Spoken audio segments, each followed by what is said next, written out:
Praise the lord. దేవుని నామానికి స్తోత్రాలు. ఈ ఉదయకాలం కూడి ఉన్న మీ అందరికీ నిండు వందనాలు. బాగున్నారు కదా? మీరు, మీ పిల్లలు, మీ కుటుంబాలు క్షేమం కొరకు మేము వెల్లవేళలో ప్రార్థన చేస్తున్నాం. మా కొరకు కూడా, మినిస్ట్రీ కొరకు, ఈ లైవ్లో చూస్తున్న ప్రతి ఒక్కరు ఒక్క క్షణం, ఒకటే ఒక క్షణం మా కొరకు, సేవకుల కొరకు, సంఘాల కొరకు మీరు ప్రార్థన చేయాలని నేను 2 చేతులెత్తి మనవి చేస్తున్నాను. దేవుని నామానికి స్తోత్రాలు. ప్రార్థన చేద్దాం. పరమ తండ్రి, మీకు మహిమ. ఈ ఉదయకాలం మీ సన్నిధిలో ధ్యానపూర్వకంగా నాయనా మరొకసారి మీ యొద్దకు వచ్చి, మీ సన్నిధికి వచ్చి మోకరించే అనుభవాన్ని మళ్ళా మీరు మాకు కలగజేశారు. దయగల మా తండ్రి, మీ నామానికి మహిమ. ఈ ఉదయకాలము ప్రత్యేకముగా మీ దాసులమైన మేము లైవ్ యొద్దకు వచ్చి ప్రార్థించి, పాడి, ఆరాధించి వాక్య సందేశం ఇచ్చడానికి మీరు మాతో మాట్లాడిన ప్రతి మాటను ప్రపంచానికి ప్రకటించాలని మా ఆశ. అవకాశం వచ్చింది ప్రభువా. ఈ అవకాశాన్ని వర్ధిల్ల చేయండి, దీవింప చేయండి. మీరు వాడుకోండి, మీ కృపలో వర్ధిల్ల చేయండి ప్రభువా. వాయిద్యాలు వాయిస్తున్న మీ పిల్లల్ని కూడా జ్ఞాపకం చేసుకోండి, మీ కృపలో బలపరచు, ఆదరించు. మిమ్మల్ని మీరే హెచ్చించుకోండి. యేసు నామములో అడుగుచున్నాము తండ్రి, ఆమేన్.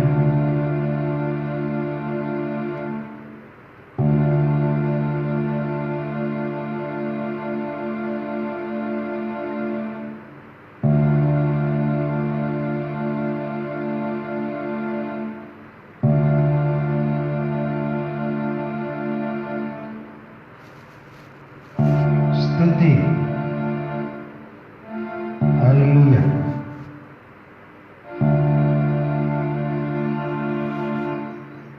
దేవుని నామానికి స్తోత్రాలు. చిన్న పాటను పాడుకుందాం. స్తుతి కలుగునుగాక. ప్రభువా నన్ను ప్రేమించుచున్నావు అనే పాటను ధ్యానపూర్వకంగా, ధ్యానముతో పాడుదాం. ప్రభువును స్తుతిద్దాం. నన్ను ప్రేమించుచున్నావు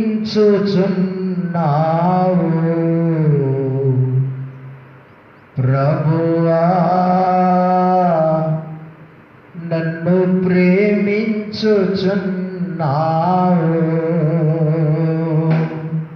ప్రభువా, నన్ను ప్రేమించుచున్నావు ప్రభువా, నన్ను ప్రేమించుచున్నావు. ఎన్నడూ ఎరుగని నన్ను నీవు, ఎన్నడూ ఎరుగని నన్ను నీవు వెతకిన ప్రభువా, ప్రేమించినావు, వెతకిన ప్రభువా, ప్రేమించినావు. నన్ను ప్రేమించుచున్నావు ప్రభువా, నన్ను ప్రేమించుచున్నావు.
చిన్న ఆరాధన ప్రభుని కనపడతాం.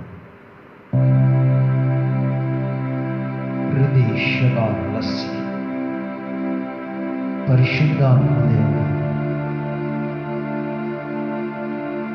మమ్మలను మీరు ప్రేమిస్తున్నారు. మీ దివ్యమైన మనసు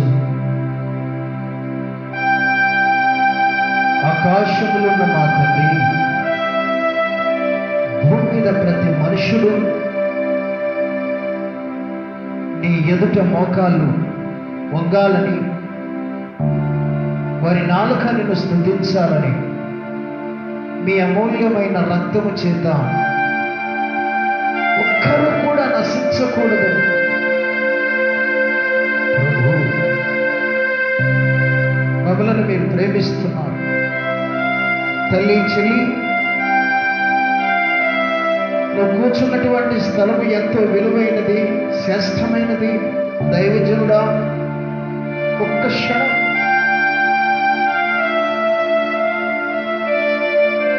నిన్ను ప్రేమిస్తున్నటువంటి ఆ ప్రేమ ఎంత విలువైనది. ఒక్కసారి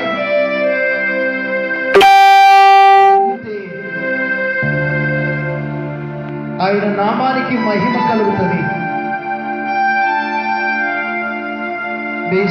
మీ పాద సన్నిధిలో మిమ్మల్ని మీరు హెచ్చించుకోవాలని వేడుకుంటున్నాం, ప్రార్థన చేస్తున్నాం. పావనుడా, మీకు వందనాలు. పరలోకపు మా యేసయ్య, మీకు స్తోత్రాలు అని మేము ప్రార్థన చేస్తున్నాం. దివ్యమైన మీ కార్యములను జరిగించండి, కృప చూపండి, ఆదరించండి. మీ ఆదరణ చేత నింపండి. మనుషుల పాపమంతయు నీ భుజముల మీద మోసావు. మనుషులందరి కొరకు శిలువ శ్రమలన్నిటినీ భరించావు. ముళ్ళ కిరీటము, పక్కలో బల్లెపు యొక్క పోట్లు, ఈ పంత నాగడి సాలు లెక్క దున్నబడిన, రక్తము కాలువలై పాయిన, ప్రపంచానికే సవాలుగా పలికిన మాట ప్రతి హృదయములో గంట మోగినట్టుగానే మోగుతుందయ్యా. క్షమా యుగము కలిగినటువంటి వ్యక్తి ఎవరైనా మానవ కోటికి ఉన్నారనంటే యేసు ఒక్కడే. నాయన నీకు స్తోత్రాలు. తల్లి తండ్రి మరిచిన మరవని దేవుడు, మీకు మహిమ. ఈ ఉదయకాలం నాతో పాటు మోకరించి మీ సన్నిధిలో ధ్యానముతో ఏ స్థితి కలిగి వారు ఉన్నారో నాకు తెలియదు, నీకు తెలుసు. యోగ్యుడవు సర్వ సృష్టికి. నాయన మీకు మహిమ, మీకు వందనాలు. బీదల పాలట, పాపుల పాలట వెలిసిన దైవము ఎవరైనా ఉన్నారంటే యేసు ఒక్కడే. సవాలుతో కూడినటువంటి మాటలు బైబిల్లో రచింపబడ్డాయి. తండ్రి మీకు వందనాలు. ఈ ఉదయకాలం మీ సన్నిధిలో మేము ప్రార్థన చేస్తాం, మీ చేతులకు అప్పగించుకుంటున్నాం, ప్రార్థన చేస్తున్నాం. యేసు నామములో ప్రార్థన చేస్తున్నాము తండ్రి. ఆమేన్, ఆమేన్. దేవునికి మహిమ, స్తుతి కలుగునుగా. ప్రియులారా, ఈ ఉదయకాలము ప్రభునందు వాక్య ధ్యానంలోనికి వెళ్ళకముందు నాతో పాటు మీరు మోకరించి మీరు ఉన్న స్థలంలో మీరు సహకరించినందుకు మీకు నిండు వందనాలు. ప్రభుకు మహిమ. ఈ సమయాల్లో దేవుని వాక్యాన్ని ధ్యానం చేద్దాం కనుక ప్రభుకు మహిమ. స్తుతి కలుగునుగాక. నిర్గమ కాండము 1వ అధ్యాయము. ప్రియులారా, 1వ అధ్యాయము దేవునికి స్తోత్రాలు. 2వ అధ్యాయము, 3వ అధ్యాయము, 4వ అధ్యాయం మనము చక్కగా మోషే యొక్క పుట్టుకను గురించి, ఆయన జీవిత చరిత్రను గురించి చక్కగా ఈ 4వ అధ్యాయంలో మనము తేటగా చక్కగా నీట్గా చదువుకుంటే మనకు చాలా అర్థమవుతాయి. బహుశా అనేకమైనటువంటి దైవ సేవకులు ప్రపంచంలో నాకన్నా ఎక్కువగా ఆరితేరిన దైవజనులు చాలామంది ఉన్నారు. కానీ ప్రియులారా, దేవుని ఆత్మ చేత ప్రేరేపించబడి ఈ మాటలు ఒకసారి లైవ్ ద్వారా మాట్లాడాలని ప్రేరేపించబడి ఈ ఉదయకాలం దేవుని వాక్యంలోనికి వచ్చాము. ప్రభుకు స్తోత్రాలు. కనుక ప్రభుకు మహిమ కలుగునుగాక. ప్రియులారా, దేవునికి స్తోత్రాలు. జాగ్రత్తగా ఆలకించాలి. 1వ అధ్యాయంలో ఇశ్రాయేలు ప్రజలు ఐగుప్తులో శ్రమలు, యోసేపు చనిపోయిన తర్వాత ఇశ్రాయేలు ప్రజల యొక్క సంఖ్య విస్తరించబడ్డారు. విస్తరించిన తరువాత యోసేపు నిద్రించాడు, చనిపోయాడు. అటు తరువాత వేరొక రాజు కఠినమైనటువంటి స్థితి మనసు కలిగినటువంటి వాడు ఇశ్రాయేలు ప్రజలని నానా శ్రమలు పెడుతున్నట్టుగా మనం 1వ అధ్యాయంలో చదవగలుగుతాం. ఇశ్రాయేలు స్త్రీలు సంతానము కనుకుంటున్నటువంటి ఆ స్త్రీల యొక్క సంతానం మగపిల్లలు పుట్టిన ఎడల వారిని చంపమని ఫరో ఐగుప్తు దేశం యొక్క ఆజ్ఞ జారైంది. ఆ స్థితిలో దేవునికి మహిమ కలుగునుగాక. మీరు గమనించాలి. దేవుని నామానికి స్తోత్రాలు. అలాంటి అవకాశము ఇశ్రాయేలు ప్రజలు, హెబ్రీల స్త్రీలు అవకాశం ఇవ్వలేదు. మీరు గమనించండి. దేవునికి స్తోత్రం.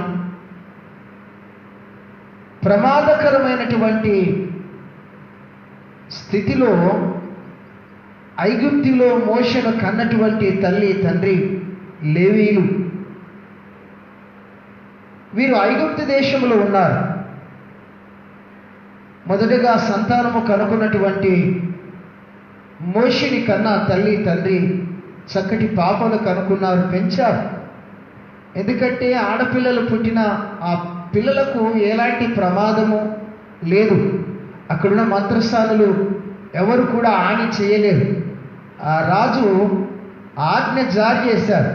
మగపిల్లలు ఎప్పుడైతే పుడతారో, ఎందుకు చంపమన్నాడనంటే ఆ దేశంలో వాస్తవంగా చెప్పినట్లయితే ఇశ్రాయేలు ప్రజలే ఐగుప్తు దేశంలో ఉన్న ప్రజలందరికంటే విలువైన వారు, శ్రేష్టమైన వారు, బలమైన వారు, సంఖ్యలో చూస్తే విస్తరించబడిన వారు. కనుక రాజు యొక్క హృదయములో వీరి సంఖ్యను పెరగకుండా చూడాలనే ఒక నిబంధన ఐగుప్తు దేశంలో తీసుకొచ్చాడు. ఏంటిదంటే ఆ నిబంధన, మగపిల్లలుగా పుట్టిన మగపిల్లలందరినీ పిసికేయాలి. పిసికేసి ఏటి నదిలో పడేసేయాలి, అంతే. ఇక దీనికి తిరుగులేదు.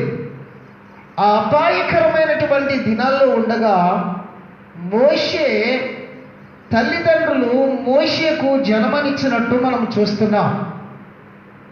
కనుక ఆయన దేవుని నామానికి స్తోత్రాలు, సుందరుడై పుట్టాడు.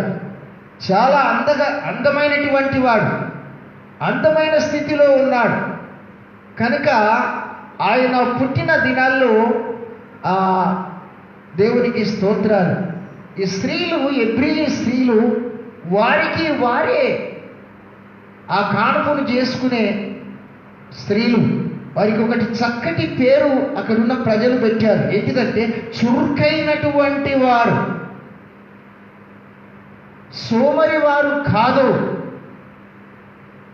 వారి జీవితాల్లో సోమరితనం అనేది లేదు. అందుకొరకు ఆ తల్లి తన బిడ్డని కనుక్కొని 3 నెలల వరకు పాలిచ్చి ఏ శబ్దము బయటికి రాకుండా, ఏ శబ్దము, ఏ ఏడుపు, ఏ అల్లరితనము బయటికి రాకుండా పెంచాలి మోషేను కన్నటువంటి తల్లి. ఎంత భయభక్తితో ఆయనను కన్నాదన్న సంగతి నిర్గమకాండము 2వ అధ్యాయము మనము చదువుకుంటూ ముందుకు వెళ్ళిపోతే చాలా మర్మాలు అలా బయటికి వచ్చేస్తాయి. జాగ్రత్తగా మీరు వినాలని నేను ప్రభు పేరిట మనవి చేస్తున్నాను. మీరు జాగ్రత్తగా వినండి. మొదటి అధ్యాయములో, నిర్గమకాండం 1వ అధ్యాయములో 1 నుండి మనము చూసినట్లయితే, ప్రియులారా, ఇశ్రాయేలు యొక్క శ్రమ లేక యోసేపు యొక్క మరణము, అటు తరువాత 2వ అధ్యాయములో మరి చక్కటి మాట ఏంటిదంటే, సుందరుడైనటువంటి మోషే వారి తల్లి తండ్రి జన్మనిచ్చుట, 3వ అధ్యాయములో గొర్రెలను కాయుట మోషే,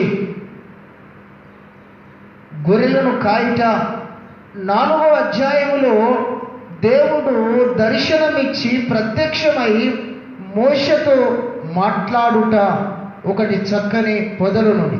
అయితే 2వ అధ్యాయంలో ఉన్నటువంటి మనము, ప్రియులారా, దేవునికి స్తోత్రాలు. ఈ తల్లి దేవునికి మహిమ 3 నెలల వరకు బాబుని పాలిచ్చి పెంచాలి.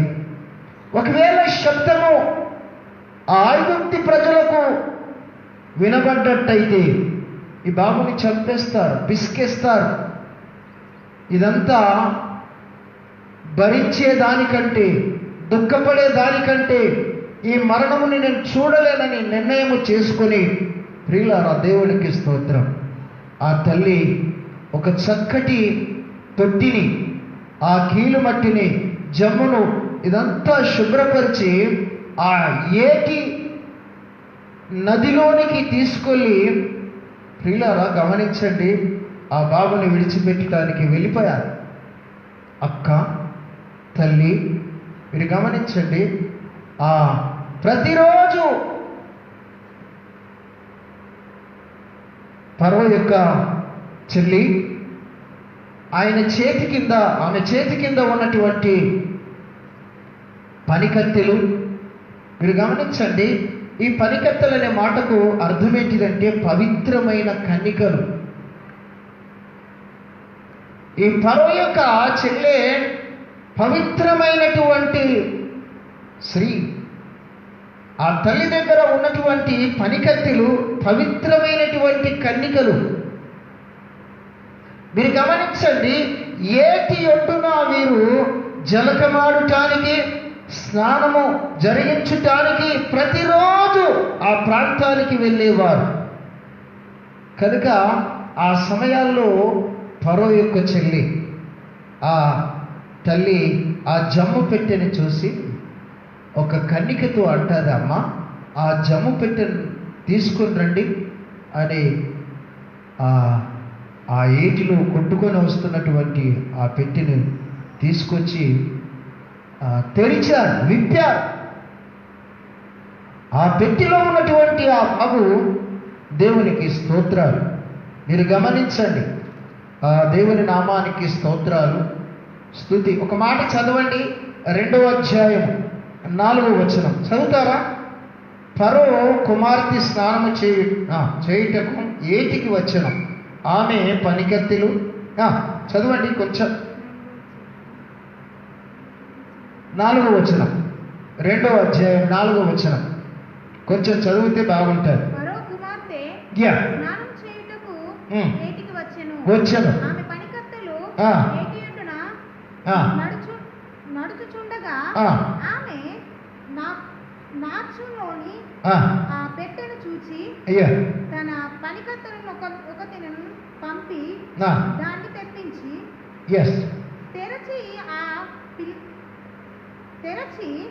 తెరచి చూడగా చదవండి. ఆ పిల్లవాడిని చూచినప్పుడు ఆ పిల్లవాడు ఏడ్చుచుండగా చూచి వాని యందు కనికరించి వీడు హెబ్రీయుల పిల్లలలో ఒకడైను. దేవునికి స్తోత్రం. నేను చెప్తాను వాటితో, పర్వాలేదు, మీరు చూసుకోండి. మీరు కూర్చున్నటువంటి స్థలంలో మీరు ప్రత్యేకంగా మీరు చదువుకొని చూసుకోండి, బైబిల్ని పరిశీలన చేయండి. లేకపోతే ఈ 4 అధ్యాయాలు ప్రత్యేకంగా మీరు దేవునికి స్తోత్రం స్టడీ చేయండి. ఒక్క అక్షరము తప్పుపోకుండా, మరవకుండా దాన్ని స్టడీ చేస్తే మీరు దీవింపబడతారు, ఆశీర్వదింపబడతారు. ఆ జమ్ము పెట్టెను తెరిచినప్పుడు అబ్బాయి ఏడుస్తున్నాడు, కేకలు పెడుతున్నాడు, అమ్మా ఉంగా, ఎన్ని రకాల ఏడుస్తున్నాడు. ప్రియులారా, దేవుని సన్నిధిలో ఉన్నటువంటి దేవుని నామానికి మహిమ కలుగునట్టుగా ఫరో యొక్క కుమార్తె, మీరు గమనించాలి, దేవునికి మహిమ. ఫరో యొక్క కుమార్తె ఆ ఏడుపును చూసినప్పుడు గమనించాలా, ఏడుపును చూసినప్పుడు ఫరో యొక్క కుమార్తె కనికరపడ్డాలి. గమనించండి ప్రియులారా, అందమైనటువంటి బాబు, సుందరుడైనటువంటి బాబు ఆ ఏడుపును చూసి కనికరపడ్డాలి. దేవుని నామానికి స్తోత్రాలు. పక్కనే అక్క ఉన్నది, మోషే రక్తము పంచుకొని పుట్టినటువంటి అక్క. ఆ అక్క దేవునికి స్తోత్రాలు. ఆ ఏటి ఒడ్డున స్నానము చేయటానికి వచ్చినటువంటి ఆ కన్నికలతో మాట్లాడటం జరిగింది. దేవునికి స్తోత్రం. ఆ కన్నికలతో మాట్లాడి ఆయన కొరకు పాలించటానికి, గమనించండి, పాలించటానికి దేవునికి స్తోత్రాలు, ఆ బిడ్డను పెంచటానికి ఒక దాదిని లేక ఒక తల్లిని తీసుకుని రమ్మని ఆ పాప అడుగుతున్నారు. వెంటనే ఆ ఆర్డర్ జారైపోయినప్పుడు జరిగింది ఏంటిదంటే, ఆ మోషేని కన్నటువంటి తల్లి దేవుని, ఆ మాట ఇక్కడ ఉన్నది చూడండి, 8-9 వచనంలో చదువుతారా? ఫరో కుమార్తె ఆమెతో ఈ బిడ్డను తీసుకుని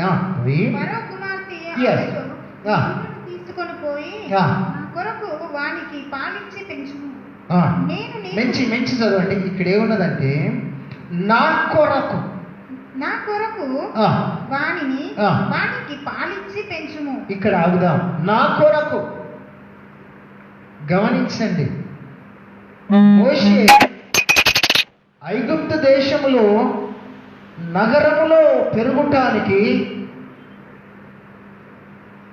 ఎంత శ్రేష్టమైనటువంటి వాక్కు ఆ తల్లి ఫరో యొక్క కుమార్తె పలికిందంటే మీరు గమనించాలా, ఆ బాబుకు పాలించేది నీవే,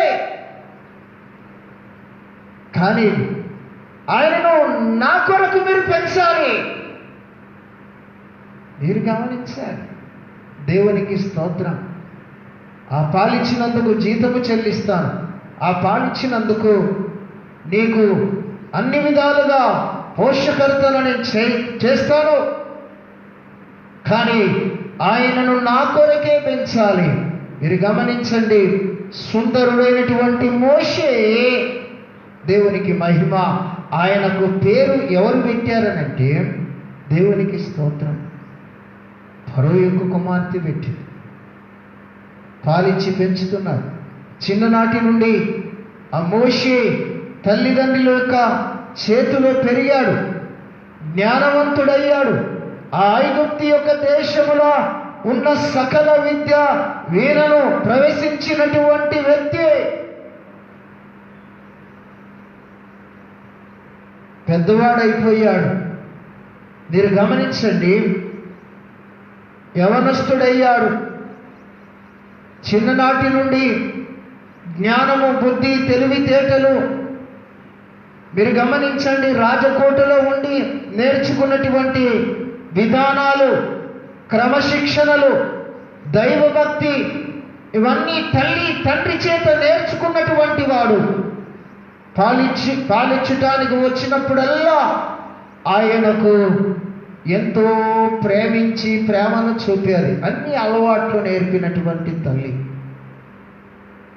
అందుకొరకు ప్రియులారా, దేవునికి స్తోత్రాలు. దేవుని సన్నిధిలో ఉన్నటువంటి మనము కూడా దేవుని సన్నిధిలో చిన్ననాటి నుండి నేర్చుకోవలసినటువంటి విధానాలు నేర్చుకోలేకపోతాం, మన పిల్లలకు నేర్పలేకపోతాం.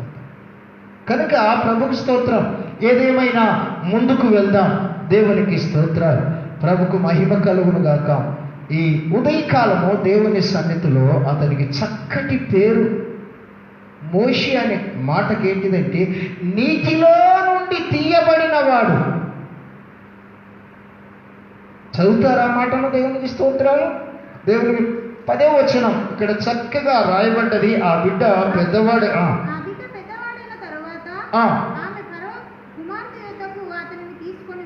వచ్చాను. అంతవరకు దాకా ఎక్కడున్నాడంటే తల్లిదండ్రుల యొక్క గుడారంలోనే పెరిగాడు.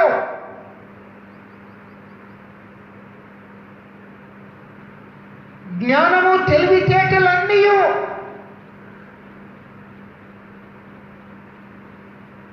తల్లిదండ్రులే ప్రసాదింపజేశారు. మీరు గమనించండి, వాడు పెద్దవాడైనప్పుడు ఫరో కుమార్తె దగ్గరికి వచ్చాడు. గమనించాలి, ఆ నగరానికి వచ్చాడు. మోషేకు అప్పటి వరకు పేరు లేదు.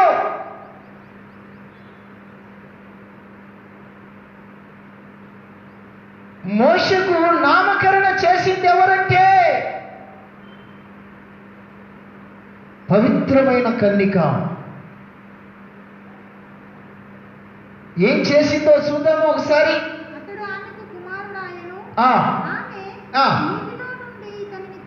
వాణ్ణి నీటిలో నుండి ఇతని తీసి తినని చెప్పి ఇతనికి మోషే అని పేరు పెట్టారు. మోషే అనే పేరుకు అర్థం ఏంటిదంటే పరిశుద్ధాత్మలో నుండి తీయబడిన వాడు. పవిత్రమైన ఆ కన్నికలు స్నానము చేయటానికి, జలకమారటానికి వచ్చినటువంటి ఆ నదిలోనికి వేరొకరు స్నానము చేసేవారు లేరు, ఆర్డరు లేరు, అనుమతి లేదు.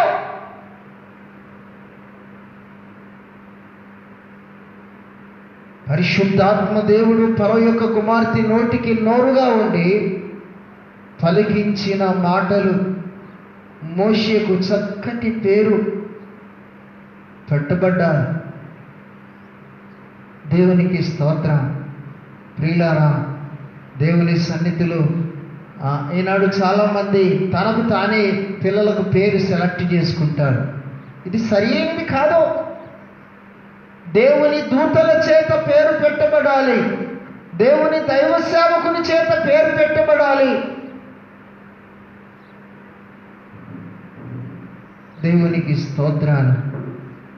దేవుని అభిషేకము చేత, పరిశుద్ధాత్మ చేత నింపబడి రాబోయే దినాల్లో దేవుడు నీ కుటుంబాన్ని, నీ పిల్లల్ని, నీ కూతుర్లను, నీ కుమారులను, నీ కుమార్తెలను ఏ విధముగా వాడుకొని పోతాడో.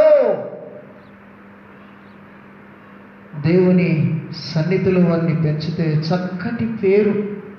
మోషే అనే మాటకు అర్థం ఏంటిదంటే ఏటి, వాస్తవంగా చెప్పాలంటే తుంగమడుగు అని అనవచ్చు. ఇంకా చెప్పాలనంటే మోషేని ఎందులో నుండి తీశారని ఇంకా చెప్పాలనంటే తుంగమడుగులో నుండి తీశారు. నేను బైబిల్ స్కూల్లో తరబీదు పొందుతున్నప్పుడు జడ్చర్లలో జేఆర్ పురుషోత్తమయ్య గారు, దైవజనుడు జాన్ సుందరయ్య గారు క్లాసులు చెప్తున్నప్పుడు ఈ మాట ఉచ్చరించారు వారు. ఇంకా సుధాకర్ అయ్య, ఇంకా చెప్పాలనంటే ఐజక్ అయ్య, మోషేని అసలు ఆ తుంగమడుగులో మోషే అనే మాటకు మీనింగ్ ఏంటిదనంటే వాళ్ళు చెప్పారు. చక్కటి తరబీదు అపోస్తులు, దైవజనులు అపోస్తుల చేత హస్తాక్షేపణ చేయబడి, సేవకు పంపబడి, అభిషేకించబడి, దేవుని సన్నిధిలో వారు అపోస్తులు అడుగుపెట్టిన ప్రతి చోటెల్లా సంఘాలు కట్టబడ్డాయి. ఎడారి ప్రాంతములో ఉన్న నా దగ్గరికి వారు వచ్చి అడుగులు పెట్టి మహాసభలు ఇక్కడ జరిపారు. ఆలూరులో అన్ని చెట్లే, ఎడారి, ఏమీ లేదు. గుడిసెలో ప్రార్థన జరుగుతున్న దినాల్లో కనుక దేవుని నామానికి స్తోత్రాలు. దైవజనుడి పేరెత్తు తెచ్చారు, అపోస్తుల పేరెత్తు తెచ్చారు, ఆశీర్వాదకరం. అందుకొరకు ప్రభుకు స్తోత్రం. ఆ ప్రార్థనలో ఎప్పుడూ అయ్యగారి యొక్క పేరు పొగుడుతూనే ప్రభు నామమును బట్టి మేము ఆయనకు, దేవునికి స్తోత్రం, ప్రార్థనలో ఎప్పుడు జ్ఞాపకం చేసుకునటానికి వారి కుటుంబాన్ని, వారి సంతానాన్ని దేవుని సన్నిధిలో. ప్రియులారా, దేవునికి మహిమ కలుగునుగాక. తుంగమడుగులో దొరికిన మోషే అనే మాటకు నీటిలో నుండి తుంగమడుగు, నీటిలో నుండి తుంగమడుగు, నీటిలో నుండి తీయబడిన కనుక ప్రియులారా, ఐగుప్తులు పెరుగుతున్నాడు, ఐగుప్తులో చదువుతున్నాడు, సకల విద్యలను నేర్చినటువంటి మోషే ప్రాణుడు, శ్రేష్టమైన వాడు, జ్ఞాపకర్త శక్తి కలిగిన వాడు. ప్రియులారా, గమనించండి, అందమైనటువంటి వాడు, ఆ నగరంలో మెరిచిపోతున్నటువంటి వ్యక్తి. ప్రియులారా, దేవుని చేత పెంచబడినటువంటి వ్యక్తి. అయితే దేవునికి స్తోత్రం, చిన్న మిస్టిక్ ఐగుప్తు దేశంలో, ఫరో యొక్క రాజ్యములో ఆ పని జరిగింది. చిన్న మిస్టేక్. ఆ దేశంలో ఇశ్రాయేలు ప్రజలు దాసి పనులు చేస్తున్నారు. ఇటుకలు పోస్తున్నారు, గడ్డి కోస్తున్నారు, చలి మెతుకులు, చలి గంజి, ఆ ఎర్రగడ్డలు, ఉల్లిగడ్డలు, కఠినమైనటువంటి పనులు జరిపిస్తూ వస్తున్నారు. కానీ ఒక దినమున పరిశీలన చేయటానికి, చూడటానికి వెళ్ళినప్పుడు భయంకరమైనటువంటి పని అక్కడ జరుగుతుంటే తాను ఏదో తన ద్వారా చిన్న చేయి జారిలో పని జరిగిపోయింది. ఆ పని ఐగుప్తు యొక్క దేశములో ప్రకటించబడే దినాల్లో ఆయన ఐగుప్తు దేశాన్ని విడిచి ప్రియులారా, తాను పారిపోతున్న దినాల్లో గమనించాలి. పారిపోతున్నటువంటి దినాలు మోషే మిద్యాను ప్రదేశానికి, తన మామ దగ్గరికి పరుగు వచ్చాడు. గమనించాలి, మిద్యాను ప్రదేశం మీరు గమనించాలా. ఐగుప్తు దేశపు యొక్క ప్రజలు, ఆ బందోబస్తులు లేక సిఐడి పోలీసు బలగము ఈయనను పట్టుకొనటానికి ఎన్నో తీర్ల ప్రయాసపడిన దినాలు అక్కడ ఉన్నాయి.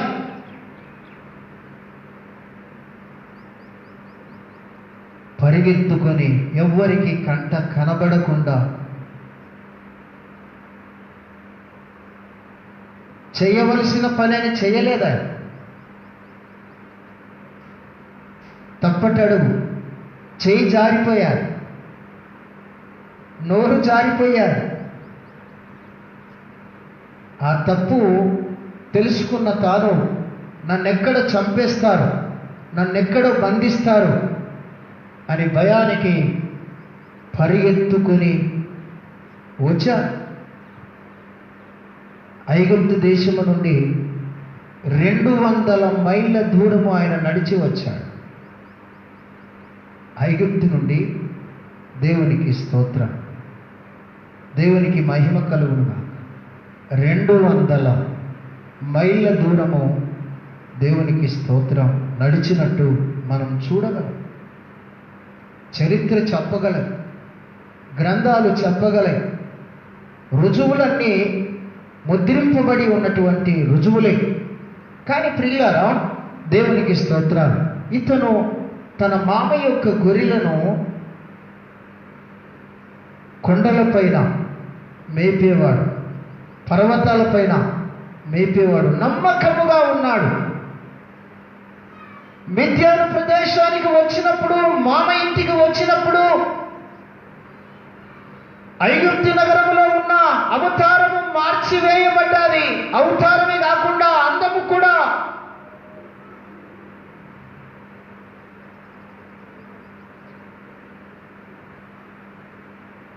ఈయన మోషే అని ఏ వ్యక్తి కూడా పరిచయము లేని, గుర్తుపట్టని స్థితిలో తయారయ్యాడు. గొర్రెలను మేపుకునేవాడు, చెప్పులు, పంచగడ్డ, పంచ, తలకు పటక. మీరు గమనించండి, చేతిలో కర్ర. స్నానం ఉంటుందో ఉండదో తెలియదు. ఎన్ని రోజులకు స్నానం చేస్తారో, ఎన్ని వారాలకు ఒకసారి గడ్డము తీసుకుంటారో తెలియదు.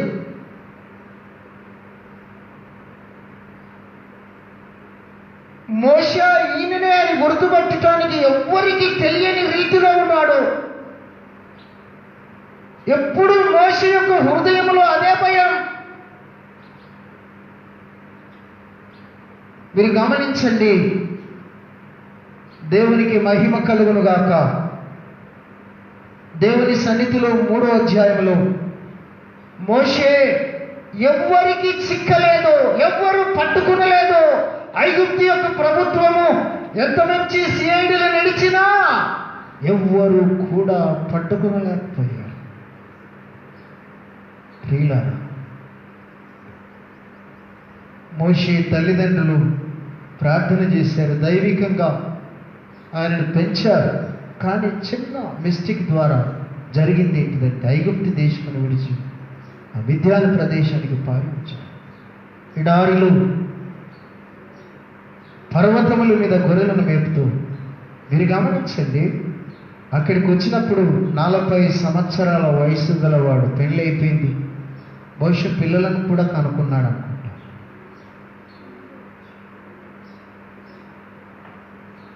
ప్రియులారా, తాను భయముతోనే ఉన్నాడు. గడ్డము ఇలాగ పెరిగిపోయింది, పట్టుక జుట్టుకున్నాడు, గొంగడి వేసుకున్నాడు, కర్ర పట్టుకున్నాడు, లబ్బరి చెప్పులు.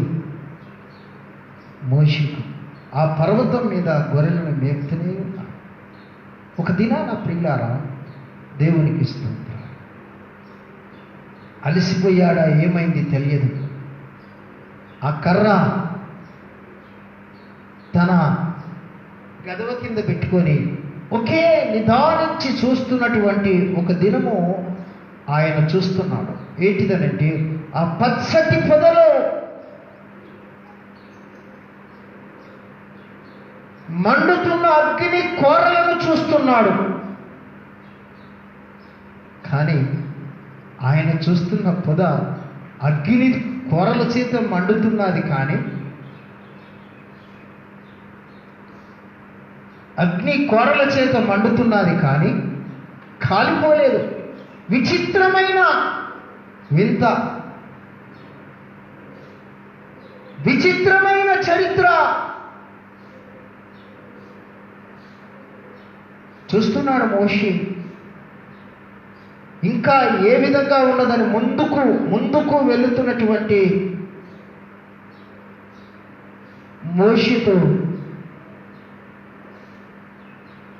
మోషే మనసులో వచ్చేసింది. మీరు గమనించండి, ముందుకు వెళ్తున్నప్పుడు దేవుడు ఆ పొదలో నుండి మాట్లాడుతున్నాడు. స్తోత్రం చెప్తారా? హల్లెలూయా. ఆ పొదలో నుండి మాట్లాడుతున్నాడు. మోషే, నీవు చూస్తున్నది పరిశుద్ధమైనటువంటి స్థలము, శ్రేష్టమైనటువంటి స్థలము. మీరు గమనించాలి, నీ పాదములకున్న జోళ్ళు, చెప్పులు తీసివేయు. మీరు గమనించండి, దేవుని బలిపీఠం యొద్దకు, దేవుని మందిరంలోనికి ఎట్లా పడితే అట్లా వస్తారనండి. దేవుడు పొదలో నుండి మాట్లాడుతున్నాడు, అగ్నిలో నుండి మాట్లాడుతున్నాడు, ఆ అగ్ని యొక్క కోరల్లో నుండి మాట్లాడుతున్నాడు. ఆ కోరలు, అగ్ని అనే మాటకు నేను అరబ్బీలో ఒక మాట చెప్తాను. కొంతకాలం అరబ్బీ ప్రాంతంలో ఉన్న నేను, ప్రియులారా, కొంతమంది ఆ పఠాను వాళ్ళు నాతో పనిచేసేవారు. ఆ దినాల్లో ఆ ప్రభును గురించి బోధించేవాడిని. ఏ దేశములో, ఏ కంట్రీలో నేను విడవలేదు. ప్రభు యొక్క క్రియలను, ప్రభును గురించినటువంటి మర్మమును చెప్పేవాడిని. అనేకులు రక్షింపబడ్డారు, అనేకులు ప్రభును అంగీకరించారు. కనుక ప్రభుకు స్తోత్రాలు.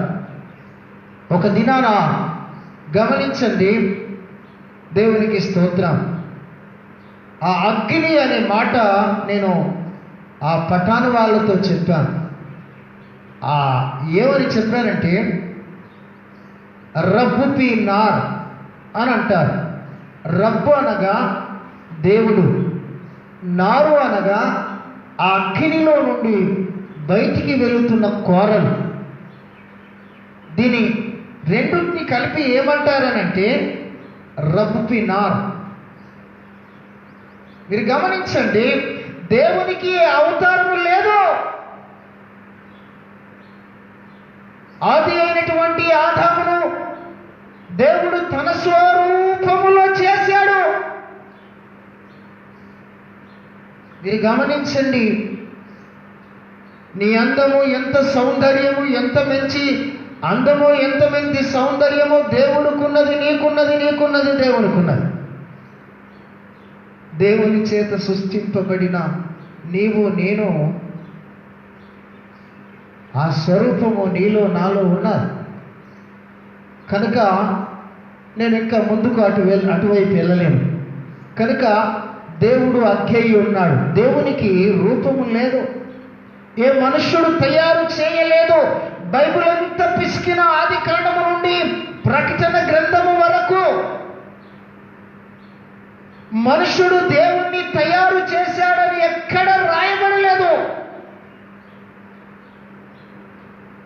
కానీ రాయబడ్డ విషయం ఏంటిదనంటే, దేవుడు తన పోలిక చొప్పున నరుణ్ణి చేద్దామని అనుకున్నాడు ఆయన, అంతే. ప్రియులారా, దేవునికి స్తోత్రం. మోషేతో అంటున్నాడు దేవుడు, మోషే, నీ పాదములకున్న జోళ్లను ఇప్పే. ఎందుకు తెలుసా? ఇది పరిశుద్ధమైనటువంటి స్థలం. మీరు గమనించండి, పరిశుద్ధమైనటువంటి స్థలం. దేవుని సన్నిధిలో ఉన్నటువంటి నీవు ఒక విషయాన్ని గమనించాలి. దేవునికి మహిమ, ప్రభుకు మహిమ కలుగునుగాక. దేవునికి స్తోత్రాలు. స్తోత్రం చెప్తాం. హల్లెలూయా చెప్పుదామా? హల్లెలూయా, హల్లెలూయా. ఇక్కడ ఒక మాట చదువుతారా దయచేసి? 5వ వచనం, 3:5. అందుకాయన రావద్దు, నీ పాదముల నుండి నీ చెప్పులను విడుము, నీవు నిలిచి ఉన్న స్థలము పరిశుద్ధ ప్రదేశము అనెను. మరియు ఆయన ఇక్కడ ఆడదాం. ప్రత్యక్షమయ్యాడు. ఆయన ఉన్నటువంటి దేవుని పర్వతము పరిశుద్ధమైనది. ఈనాడు ప్రియులారా, చాలా మంది సేవకులు మరిచిపోయి మందిరంలో చెప్పులతో నడుస్తారు. ఎవరినంటే వాడికి, నేను ఒక మందిరానికి అనగా ఒక స్థలానికి నేను పిలువబడ్డాను, వెళ్ళాను. అక్కడ ఆయనకు అనుకూలమైనటువంటి వ్యక్తి రాజకీయ నాయకుడు వచ్చాడు. వెల్కమ్ వెల్కమ్ అని చప్పట్లు కొడుతున్నారు. నడుస్తుండగానే సన్మానాలు, నడుస్తుండగానే పూలదండలు, నడుస్తుండగానే ఆ ఎర్రటి అవి ఏమంటారు, పువ్వులు అవి ఇచ్చటం ప్రారంభించారు. కూర్చుండబెట్టారు. బొట్లతో వచ్చాడు. ఇక సంఘమంతా సంబరపడుతున్నది, ఉజ్జీవంతో ఉన్నది, ఉత్సాహంతో ఉన్నారు. ఈ ఏరియాను పాలన చేస్తున్నటువంటి రాజకీయ నాయకుడు మా సంఘంలోనికి వచ్చాడు. అక్కడ అక్కడ అక్కడ ఉన్నటువంటి సేవకునికి అద్దులు లేవు.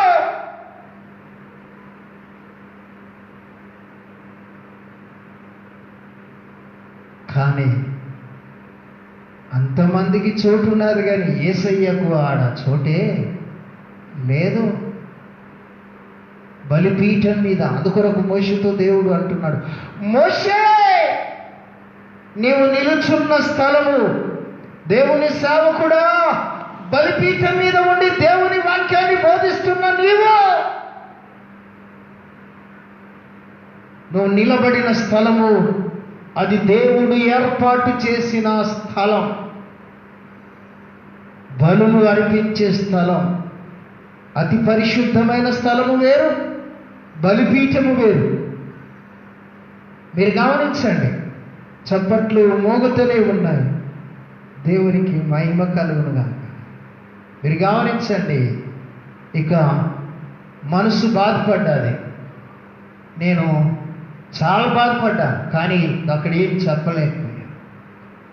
లైవ్ ద్వారా వింటున్న సేవకుడా, ఏ రాజకీయ నాయకుడి నీ దగ్గరికి వచ్చినా, సున్నతి లేని వాడు ఎవడు నీ దగ్గరికి వచ్చినా,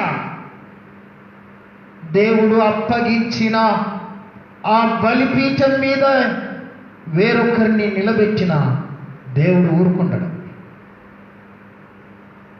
కల్వరి టెంపుల్లో దేవుని వాక్యం చెప్తున్నటువంటి సతీష్ కుమార్ గారు టీవీలో ఒక మాట పలికాడు. ఆయన వండర్ఫుల్, చాలా శ్రేష్టమైన మాట. ఎందుకంటే దేవుడు నాకు అప్పగించిన పరిచర్య బలిపీఠము,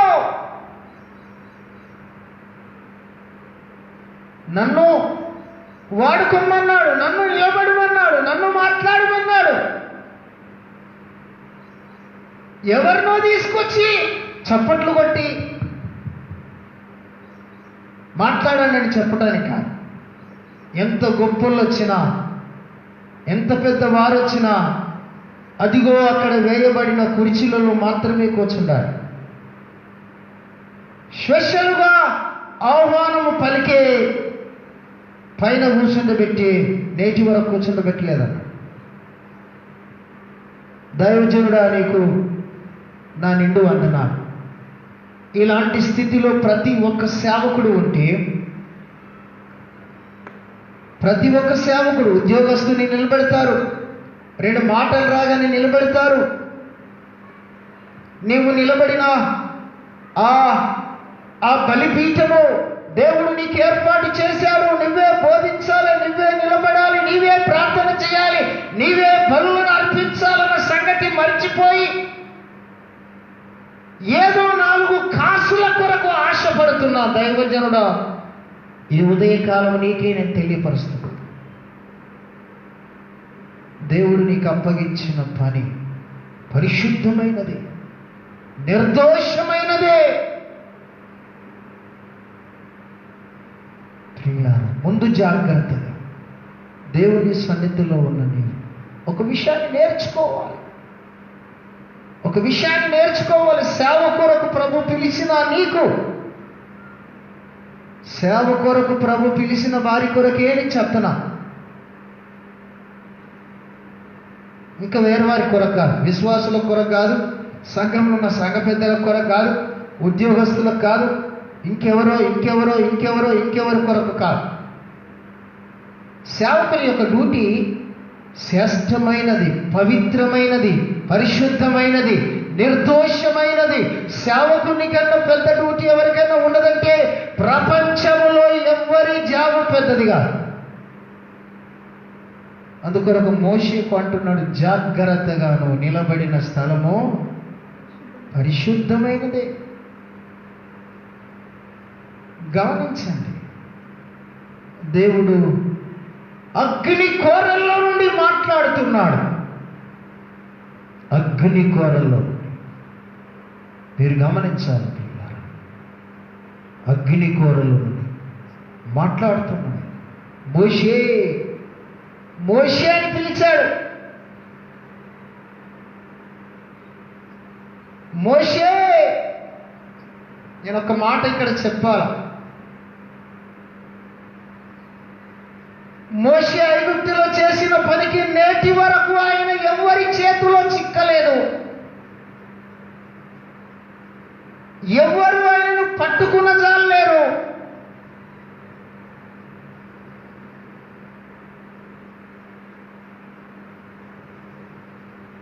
ప్రియులారా, దేవుడు మోషేని పట్టుకొనుటానికి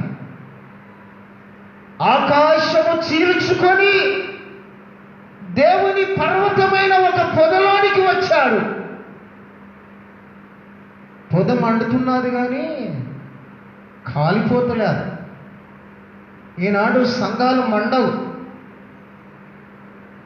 దేవుని నమ్మిన ప్రజలు మండరు. మండాలి. పరిశుద్ధాత్మ నిండుగా ఉండాలి. అగ్ని మండాలి. అన్య భాషలు, ప్రవచనాలు, భాషలకు అర్థాలు. ప్రియులారా, సంఘము అభివృద్ధి కొరకు, వ్యక్తిగతమైన అభివృద్ధి కొరకు కొరింథీయులకు రాసిన ఆ పత్రికలు మనము చదివితే 12, 13, 14 అధ్యాయాల వరకు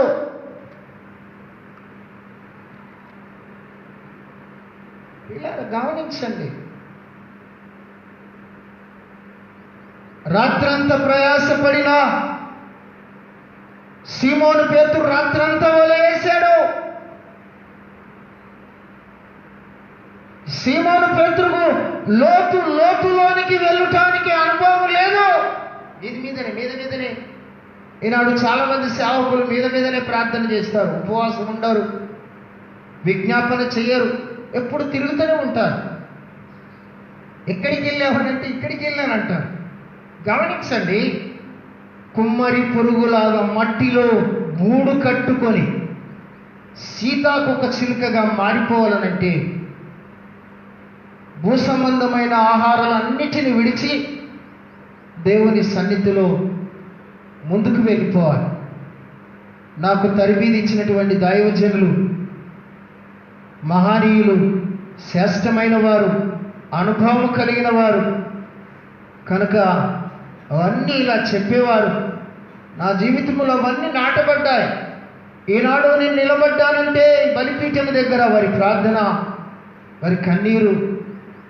ఇది గమనించండి ప్రియులారా. దేవునికి మహిమ కలుగునుగా. అగ్ని వలె, సంఘము నిప్పు వలె, ఏ చీకటి ఆవరించదు, ఏ విధానాలు కూడా ఆవరించవు. కనుక ప్రభుకు స్తోత్రాలు. ప్రభు సన్నిధిలో ఉన్నటువంటి మనము ప్రియులారా, దేవునికి స్తోత్రం. ప్రభువు ఆ అగ్నిలో నుండి మాట్లాడుతున్న ప్రభు 6వ వచనాన్ని చదువుకుందామయ్యా. దేవునికి మహిమ. చదువుదాం 6వ వచనం. మరియు ఆయన, దేవునికి స్తోత్రం. చదవండి. నీ తండ్రి దేవుడను, 3వ అధ్యాయం 6వ వచనం.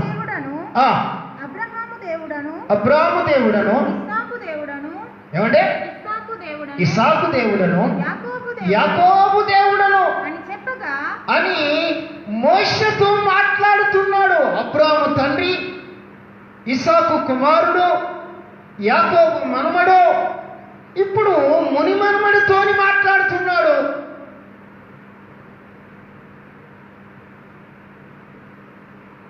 తండ్రుల దేవుడు, తాతల దేవుడు,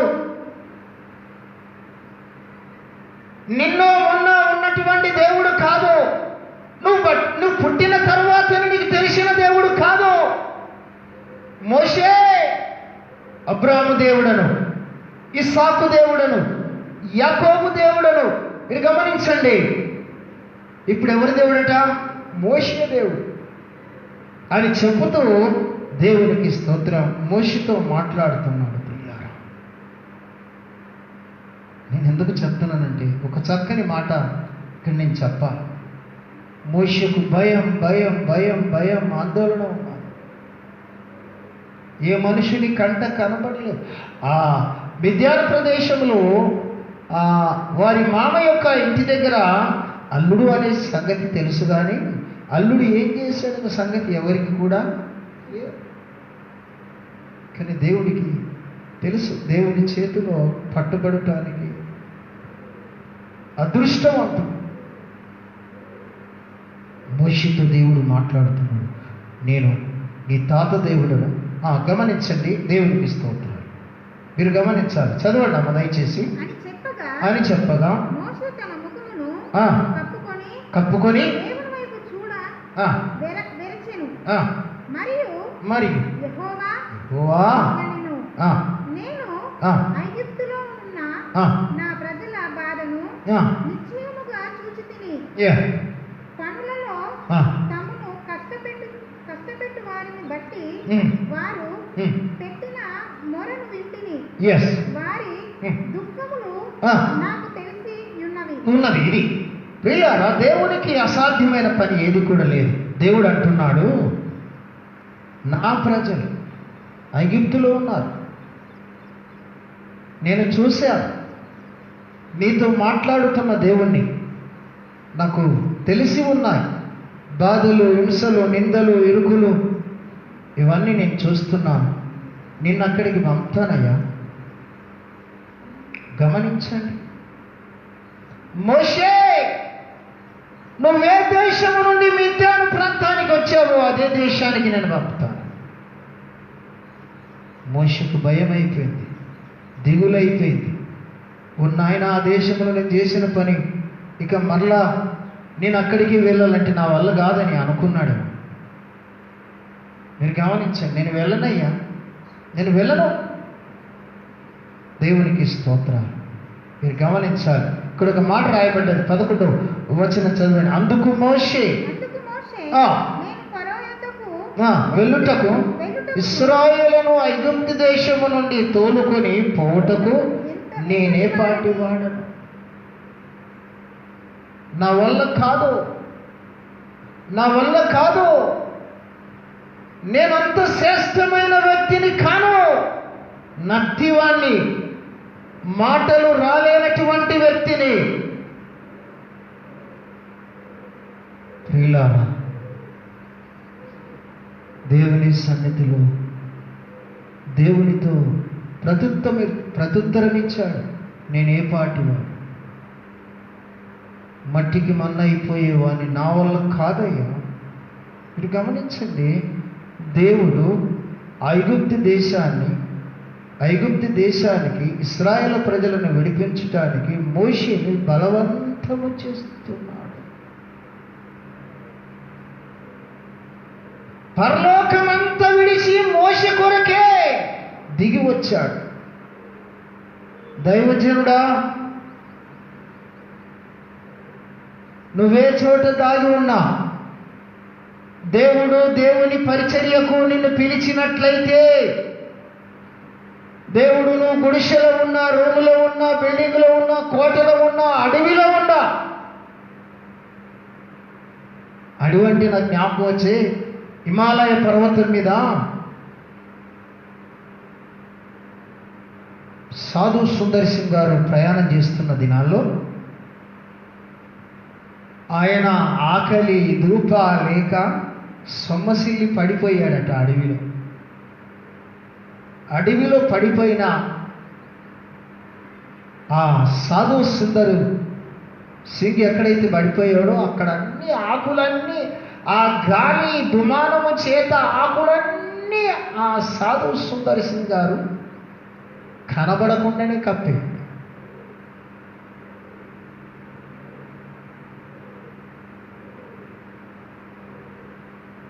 ఇక చనిపోయాడని అనుకునటానికి అక్కడ ఎవరు లేరు. సాధు సుందర్ సింగ్ తప్ప ఇక దేవుడు తప్ప ఇంకెవరు అక్కడ లేరు. జరిగింది ఏంటిదనంటే, ఆ సాధు సుందరి దగ్గరికి వెళ్ళి, నా ప్రభువారు ఒక మంచి గ్లాసుల నీళ్ళ పాలను తీసుకెళ్ళారు. సుందరు లేవో, నీ ప్రయాణానికి కావలసిన శక్తి ఇదిగో పాలను తెచ్చానురా, లేవు. పాలు తాపి వెళ్ళిపోయారు. మీరు గమనించండి, ఏలియా ప్రయాణం చేస్తున్న దినాల్లో పరిగెత్తినప్పుడు ఆకలి భోజనం లేక పడిపోయాడు. నీళ్లు, ఆ కుండలో నీళ్లు నిప్పుల మీద కాలబడినటువంటి ఒక రొట్టె దైవసేవ. ఇక 40 దినాలు 40 రాత్రులు ఒక చిన్న రొట్టె ముక్క కొంచెం నీళ్లతో అంత పెద్ద ప్రయాణం చేసింది. ప్రియులారా, దేవుడు నమ్మదగిన వాడు. నువ్వు అడవులో ఉంటే, అగ్నిలో ఉంటే, సముద్రములో ఉంటే, నీతో వాగ్దానము చేసిన దేవుడు నిన్ను విడువడు, ఎడబాయడు. అందుకొరకు ప్రభు మహిమ కలుగుతాను. దేవుని సన్నిధిలో ప్రియులారా, ఈ 3వ అధ్యాయంలో ఉన్న నిర్గమకాండం, దేవునికి మహిమ. ఈ ఉదయకాలం దేవుని చేతిలో చిక్కిన మోషతో దేవుడు మాట్లాడు. ఒక్క మాట చెప్పి కనుక ప్రభుకు స్తోత్రాలు. ఒకే ఒక మాట చెప్పి ముగిస్తాం. ఏంటిదనంటే, మోషే ఒకరితో ఒకరు మాట్లాడుతూనే ఉన్నారు. నో ఎస్, నో ఎస్, వెళ్ళాలి, వెళ్ళను ప్రభువా అంటూ అంటూ అంటూ దేవునికి మహిమ కలుగునుగా. పిల్లాడు, మీరు గమనించండి, గొర్రెలను మేపుతున్నా ప్రభువా, నేను అక్కడికి వెళ్తే ఐగుప్తి ప్రజలు నమ్మరయ్యా, నా మాటలు ఎవడు నమ్మడు, దేవుడు నీకు ప్రత్యక్షం కాలేదు అని అంటారు, దేవుని నువ్వు చూడలేదు అని అంటారు, దేవుని మాటలు నీ దేవుడు నీతో మాట్లాడలేదని అంటారు. నమ్మరయ్యా అని ఎంత బతికిలాడినా దేవుడు మోషేని విడవటం లేదు. మీరు గమనించండి, దేవునికి స్తోత్రం. కొన్ని సందర్భాల్లో ప్రత్యేకముగా దేవుడు వచ్చి మనతో మాట్లాడితే దేవునికి స్తోత్రం, దేవునికి మహిమ. మనము సేవ చేయటానికి ఇష్టపడం, జాబ్ విడవం, పనులు విడవం, ఇల్లుని విడవం, భార్య పిల్లల్ని విడవం, బంగ్లాని విడవం, దేవునికి స్తోత్రాలు. కానీ అన్నీ విడిచినప్పుడే మీరు గమనించండి, ఈ దేవుని పర్వతం మీద మిద్యాను అరణ్యములు ఏమున్నదంటే ఏమీ లేదు ఆయనకు. మోషే ఆ మిద్యాను ప్రదేశానికి, ఆ ఏరియాకు ఒక పరదేశిగా వచ్చాడు అంతే. ఆయన ఇల్లు ఆకిలి లేక ఆస్తిపాస్తులు ఏమీ లేనివాడు. గమనించండి, దేవునితో మాట్లాడుతున్నాడు. ప్రభువా నేను వెళ్ళను. అయితే ప్రభు అంటాడు, మోషే నీ చేతిలో ఉన్నది ఏంటిదయ్యా? ఏమున్నదయ్యా? ఎండి కాదు, బంగారం కాదు. ఇంతకాలము నుండి ఏమి లేకుండానే వస్తున్నాను, ఎవరికి నేను తెలియకుండానే వస్తున్నాను. నేనెవరో, ఈ ప్రాంతము వారు ఎవరో ఎవరికి ఏది తెలియదు. ఇత్రో గారి యొక్క అల్లుడనే తెలుసు, కానీ ఈయన ఎవరు, ఎక్కడ పెరిగాడు, ఎక్కడ పుట్టాడు అనే సంగతులు తెలుసో తెలియదో నాకైతే తెలియదు. కానీ మీరు గమనించండి, దేవుడు మోషేతో మాట్లాడుతున్నాడు. మోషే, నీ చేతిలో ఉన్న ఏంటిది బాబు? ఆయన అంటాడు, 40 సంవత్సరాలు గొర్రెలను మేపుతున్న కర్రయ్య, ఎండిపోయింది కర్ర, ఏ శృంగారముగా లేని కర్ర, అన్ని ముడులున్న కర్ర, అంకర తుంకర ఉన్న కర్ర, ఎండిపోయిన కర్ర. ఆ కర్రను అంటాడు, ఆ కర్రనే నాకు కావాలి బాబు. మోషే ఆ కర్రను కింద పడి పెద్ద సర్పమైపోయింది. మీరు గమనించండి, ఏ అందసందము లేనటువంటి కర్ర, అద్భుతం. ఐగుప్తు దేశానికి వెళ్ళక ముందే మొదటి సూచక క్రియ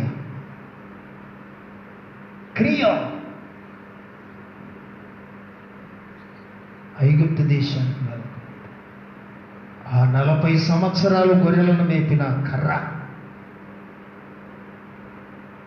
ఆ కర్ర అద్భుతం చేసింది.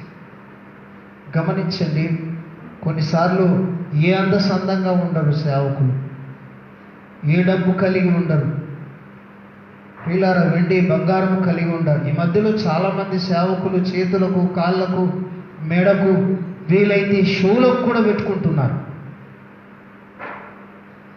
బంగారం నగలు. స్త్రీలు పెట్టవలసింది పురుషులు కూడా పెడుతున్నారు. కానీ ప్రియులారా, మోషే దగ్గర ఉన్నది ఏంటిదంటే అద్భుతము చేసే కర్ర. ఆ కర్ర దేవునికి స్తోత్రం. కింద పడే అని ప్రభు అడుగుతున్నాడు, పడేశాడు. అద్భుతం జరిగింది. మీరు గమనించండి, మోషే దగ్గర ఉన్న కర్ర ఎండిపోయిన కర్ర, యోగ్యము లేని కర్ర.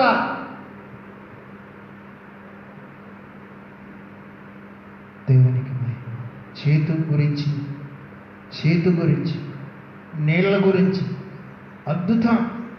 మీరు గమనించండి, అద్భుతాలు చూశాడు, అద్భుతాలు కళ్ళారా చూశాడు మోషే. ఇదంతటికి దేవునికి మహిమ. ఒక విషయం నేను చెప్పాలనంటే ఏంటిదనంటే ప్రియులారా, మోషే దేవుని చేతులు చెప్పాడు, దేవుని చేత పంపబడ్డవాడు. మోషే దేవునికి భయపడి బ్రతుకుతున్న దినాల్లో దేవుడు ప్రత్యక్షమై దేవుడు పట్టుకున్నాడు. సేవ చేస్తున్న ప్రతి సేవకుని దేవుడు పట్టుకోవాలి. దేవుడి చేతులు చిక్కాలి. దేవుడు మాట్లాడు, మనుషులు కాదు. నేను చెప్తున్నా లేను ఈ ప్రాంతానికి వెళ్ళు, నో. ఒకసారి పౌలు అన్నాడు, నేను ఈ ప్రాంతానికి వెళ్ళాలి, ఆస్యకి వెళ్ళి స్వార్థ ప్రకటించాను. దేవుడు అన్నాడు, అద్దన్నాడు పరిశుద్ధాత్మ. అదే విధముగా ప్రతి మనుష్యుడు, ప్రతి సేవకుడు దేవుని మీద ఆనుకొని ఉండాలి. దేవుడు మాట్లాడుతూనే ఉంటాడు, అద్భుతాలు జరుగుతాయి. ఆ ఎండిపోయిన కర్రలాగా ఉన్న నీవు సజీవమైన క్రియలు జరిగిస్తావు. చచ్చిన వారిని సైతం లేపుతావు, రోగులను బాగు చేస్తావు. నువ్వెవరి మీద చేతులు ఉంచినా వారికి అద్భుతాలు, స్వస్థతలు జరుగుతాయి. కనుక ప్రభుకు మహిమ కలుగును గాక. మోషే జీవితంలో దేవుని చేతిలో మీరు గమనించండి నాయన, దేవునికి మహిమ.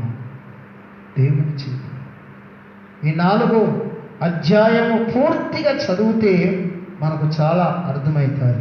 కనుక ఏది ఏమన్నైనా దేవునికి స్తోత్రం. దేవుడు మోషేని పట్టుకున్నాడు, ఎవరి చేతిలో చిక్కలేదు. మోషే దేవుని చేతిలో చిక్కాడు. కనుక దేవుడు ఐగుప్తు దేశానికి మోషేను పంపుటానికి, ఆ శ్రమల్లో ఉన్న వారిని విడిపించటానికి మోషేని ఏర్పాటు చేసుకున్నాడు. కనుక దయచేసి ప్రార్థన చేద్దాం. ప్రభుకు మహిమ కలుగుగా. ప్రభు సన్నిధిలో నీవు ప్రియులారా ఒక విషయాన్ని జ్ఞాపకం చేసుకోండి. పరమతండ్రి అయినటువంటి యేసయ్య, మీ నామానికి స్తోత్రాలు తెలుపుచు. మీ దివ్యమైన కార్యం ప్రభువా, వచ్చే మరొక దినమున 4వ అధ్యాయం జ్ఞాపకం చేయటం మంచి కృపను మీరు మాకు ఇవ్వాలి. మోషే దేవుని చేతిలో పడ్డాడు. ఐగుప్తు దేశమును కదిలించటానికి 32 లక్షల ప్రజలను కానాను ప్రాంతము నడిపించటానికి ఒక నాయకుడిగా, ప్రవక్తగా దేవుడు ఏర్పరచుకుంటున్నాడు. ఈ 3వ అధ్యాయంలో ఎవ్వరి వల్ల కాని పని మోషే వలన జరుగుటానికి దేవుడు ఎన్నుకుంటున్నాడు. కనుక మోషే ముఖాముఖిగా దేవుడితో మాట్లాడాడు, ప్రత్యక్షమయ్యాడు. ఆయన 40 సంవత్సరాలు కాసిన కర్ర అద్భుతాలు చేసింది. మోషే చేతిలో ఉన్న కర్ర. కనుక ప్రభువుకు స్తోత్రాలు. దేవుని చేతిలో చిక్కుపడ్డాడు. ప్రభువు నీకు వందనాలు, నీకు స్తోత్రాలు. ఇటు వాక్యాన్ని వింటున్న తల్లి, చెల్లెలు, తమ్ముడు, నువ్వెక్కడ కూర్చున్నా మోకరించగలుగుతావా? అనారోగ్యంతో ఉన్నావా? బాధతో ఉన్నావా? అప్పుల్లో ఉన్నావా? సమస్యల్లో ఉన్నావా? బిడ్డల కొరకు చింతిస్తున్నావా? కుమారుల కొరకు చింతిస్తున్నావా? ఇల్లు గుడిసె గూడు లేదని చింతిస్తున్నావా? నీ భర్త తాగుబోతని చింతిస్తున్నావా? నీకు ఏ పని జరుగుతలేదని చింతిస్తున్నావా? ఒక్క నిమిషము నువ్వు కూర్చున్న చోటు కళ్ళు మూసుకో. నీ కొరకు దైవ సేవకుడనైనా ప్రార్థన చేస్తాను. ఈ సేవ జరగటం లేదా? దేవుని స్వరము వింటలేవా? దేవుని చిత్తాన్ని నెరవేర్చడానికి ఇష్టపడతలేవా? ఈ వాక్యాన్ని వినటువంటి నీవు ఒకసారి ఎంత గొప్పోడవైనా పర్వాలేదు, దేవునికి విధేయతగా బ్రతుకు. ఆరితేరినా పర్వాలేదు, బైబిల్ అంతా పిసికి చదివినా పర్వాలేదు, కానీ దేవుని మాట ధిక్కరించబోకు, నేను అని చెప్పబోకు. కనుక ప్రభువు స్తోత్రాలు. నిన్ను నీవు తగ్గించుకొని దేవుని మాటకు విధేయత కలిగి ముందుకు నడిస్తే వర్ధిల్లుతావు, దీవిస్తావు. నీ కొరకు ప్రార్థన చేస్తాను. ప్రభువా, నీ బిడ్డలు తన కుడి చేయులను చాపారు నీ వైపు. వారు ఏ చింతతో, ఏ ఇబ్బందితో, ఏ ఇరుకులో ఉన్నారు వారిని మీరు జ్ఞాపకం చేసుకోండి. ఇప్పుడే సంతానము లేనటువంటి స్త్రీలను కూడా ఇప్పుడే మీరు ముట్టండి, ఇప్పుడే మీరు తాకండి. వారు ఏ దేశంలో, ఏ ప్రాంతంలో జాబు లేకున్నా, స్టడీలో ముందుకు వెళ్ళకపోయినా, ప్రభువా ఎలాంటి స్థితిలో ఉన్నారు, ఎలాంటి ఆందోళనలో ఉన్నారు, సమాధానం లేక, కుటుంబాల్లో శాంతి సమాధానం లేక ఏ విధంగా ఉన్నారో మాకు తెలియదు. తండ్రి మీకు వందనాలు. మీ నామానికి మహిమ, ఘనత, ప్రభావములు కలుగునట్లుగా మేము ప్రార్థన చేస్తున్నాం. ఈ ఉదయకాలము మీరు మాతో మాట్లాడిన మాటలు జ్ఞాపకం చేసుకుని కృప చూడండి, ఆదరించండి.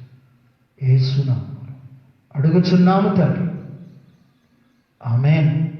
తండ్రి అయిన దేవుని ప్రేమ, కుమారుడైన యేసుక్రీస్తు వారి ప్రేమ, పరిశుద్ధాత్మని యొక్క అన్యోన్య సంబంధం కూడి వచ్చిన పైకి చేతు చాపి వారి సమస్య కొరకు నీకు చెప్పిన ప్రతి ఒక్కరు నేటి దినాన ఈ సమయంలో విడుదల పొందుదురు కాక. ఆమేన్. దేవుడు అందరిని దీవించును గాక. తండ్రి అయిన దేవుని ప్రేమ, కుమారుడైన యేసుక్రీస్తు వారి కృప, పరిశుద్ధాత్మ యొక్క అన్యోన్యత కూడి వచ్చిన మనందరికీ నీ కృపా సమాధానములు తోడై ఉండునుగాక. ఆమేన్. ప్రభునందు మీ అందరికీ నేను వందనాలు. ఓపికతో కూర్చోండి. విన్నందుకు ప్రభు పేరిట మా నిండు వందనాలు. మినిస్టర్ కొరకు, ఈ జేసీపీ మినిస్టర్ కొరకు, సేవకుల కొరకు ప్రార్థన చేయండి.